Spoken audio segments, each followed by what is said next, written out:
Canada. Hello! Tu t'es inscrit au tirage au sort, tu as été tiré au sort, tu as déposé ton dossier et ta demande a été acceptée. Bravo!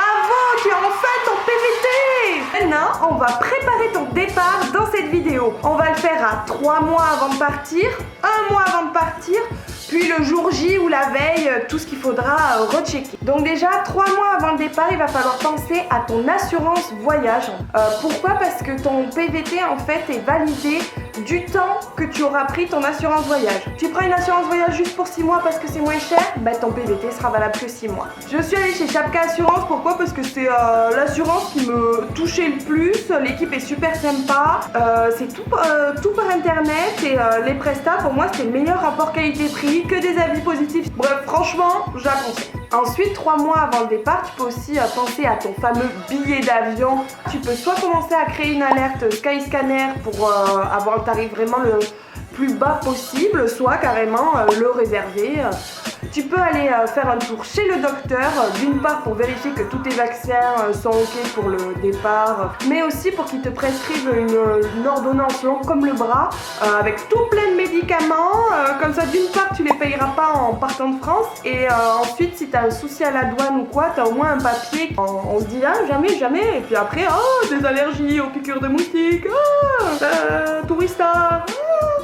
Après 3 mois avant le départ, et ça dépend de chacun, hein, mais on peut voir avec Pôle emploi au niveau de vos droits, au niveau de votre assurance maladie, pour voir si vous partez 5 mois ou moins de 6 mois. Il n'y a pas besoin d'aller les voir, mais si vous partez plus longtemps, il faut prendre rendez-vous et parler avec eux. Aussi le permis de conduire international qui n'est pas primordial si vous allez au Canada ou même aux États-Unis. Votre permis français peut suffire, mais c'est toujours mieux de l'avoir. Et la demande met 1 mois et demi à être traitée, donc autant y penser avant. 1 mois avant le départ, on va pouvoir penser au logement, au forfait téléphone, à la carte bleue, à tout ce qui est procuration.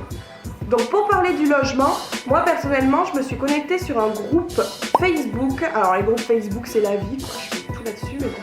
Sinon vous avez aussi le site avec plein d'annonces dessus qui s'appelle Kijiji. À Montréal il faut compter, c'est moins cher qu'à Paris. 400 € je pense au mois pour une bonne chambre dans un grand appart.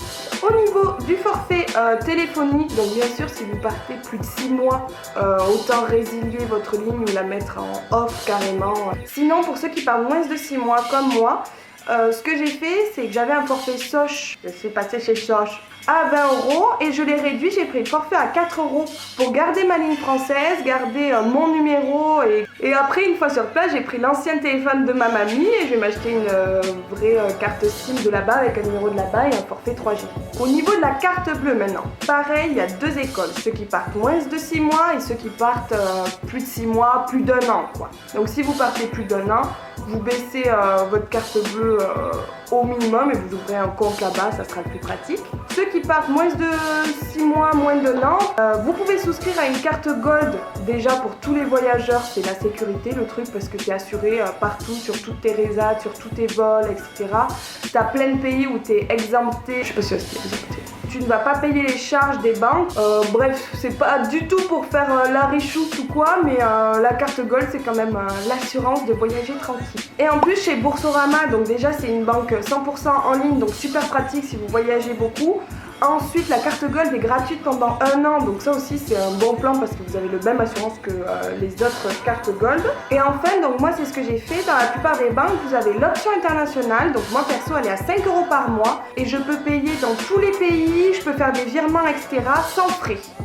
Donc là on a vu le logement, le téléphone, la carte bleue et il est aussi temps de penser aux procurations. À la fois les procurations sur votre compte, pour voter, enfin toutes les procurations auxquelles vous pouvez penser. Donc là la veille du départ, il va bien falloir penser pour accéder au sol canadien et valider ton PVT, la lettre d'introduction que tu avais reçue, le relevé de banque attestant que tu as au moins 2500 $ canadiens ton compte, ton passeport, bon comme tout voyage, hein, et l'attestation de ton assurance voyage. Donc déjà il y a toute la partie logistique, oui pensez à tout, faire la paperasse etc qui est assez relou, mais la partie psychologique c'est aussi très dur et on s'y attend pas à ce que ça nous touche autant en fait. C'est vraiment une période difficile, effrayante, enfin franchement on se pisse dessus quoi. Surtout si vous partez solo, encore si vous partez en couple ou avec un projet en commun, etc. Avant franchement vous allez pas mal chialer. Il faut savoir qu'on passe tous par cette phase d'appréhension juste avant le départ. Voilà, j'espère que ces 3 épisodes sur le PVT Canada vous aideront à vous inscrire, à l'obtenir et à partir. Quant à moi, je rejoins Céline et Garou demain. J'irai où tu iras.